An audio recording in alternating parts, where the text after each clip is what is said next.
Actress Nayanthara inspired ആയിട്ട് വന്നിരിക്കുന്ന ഒരു പിങ്ക് ചെക്ക് സാരിയാണ് നമ്മൾ ഇന്ന് കൊണ്ടുവന്നിട്ടുള്ളത്. നമുക്ക് സിൽക്കും കോട്ടണും കൂടെ ബ്ലെൻഡ് ആയിട്ട് വരുന്ന ഒരു ഫാബ്രിക്കിലാണ് നമ്മൾ ഇത് ചെയ്തിട്ടുള്ളത്. പിങ്കിനകത്ത് ആ ഒരു സെയിം പാറ്റേണിൽ തന്നെ നമ്മൾ റെപ്ലിക്ക പോലെ ചെയ്തിരിക്കുന്നതാണ്. ഇതിൻ്റെ പല്ല് പോർഷൻ ഇതുപോലെ ഡാർക്ക് പിങ്കിന്റെ കോമ്പിനേഷനിലാണ് വരുന്നത്. ടാസൽസും ഇൻക്ലൂഡഡ് ആണ്.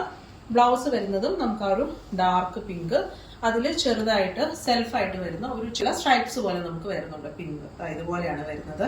ആ ഒരു പിക്ചർ ഞാൻ ഈ കൂടെ വെക്കാം, അപ്പൊ നിങ്ങൾക്ക് അറിയാൻ പറ്റും. ആ ഒരു സെയിം ആ സാരിയുടെ റെപ്ലിക്ക പോലെയാണ് വരുന്നത്. പ്രൈസ് ആണ് മെയിൻ ഹൈലൈറ്റ്. 1200 മാത്രമാണ് പ്രൈസ് റേഞ്ച് വരുന്നത്. ഫ്രീ ഷിപ്പിംഗ് ആയിരിക്കും. ഇപ്പൊ റെഡി ഫോർ ഡെസ്പാച്ച് കാറ്റഗറിയിലാണ് നമ്മളിപ്പോൾ ഇത് കൊണ്ടുവന്നിട്ടുള്ളത്. ഫംഗ്ഷൻ വെയർ ആയിട്ട് നമുക്കിത് യൂസ് ചെയ്യാം, അതുപോലെ തന്നെ കാഷ്വൽ വെയർ ആയിട്ട് യൂസ് ചെയ്യാം, സെമി പാർട്ടി വെയർ ആയിട്ട് എല്ലാ ടൈപ്പ് ആൾക്കാർക്കും, അതായത് എല്ലാ ഏജ് ഗ്രൂപ്പുകാർക്കും ഒരേപോലെ യൂസ് ചെയ്യാൻ പറ്റുന്ന ഒരു സാരിയാണ്. അതുപോലെ തന്നെ ഭയങ്കര സോഫ്റ്റ് ആണ്, ലൈറ്റ് വെയിറ്റ് ആണ്, ഈസി ടു ക്യാരിയും ആണ്. ഇപ്പോൾ ഈ ഒരു ചൂടുള്ള സമയത്തൊക്കെ ആണെങ്കിലും നമുക്ക് ഡ്രൈപ്പ് ചെയ്യാൻ നല്ല ഈസിയാണ്, സുഖമാണ്. അപ്പോൾ പെട്ടെന്ന് തന്നെ ഓർഡേഴ്സ് പ്ലേസ് ചെയ്തോളൂ. 1200 മാത്രമാണ് പ്രൈസ് റേഞ്ച്. ഫ്രീ ഷിപ്പിംഗ് ആയിരിക്കും.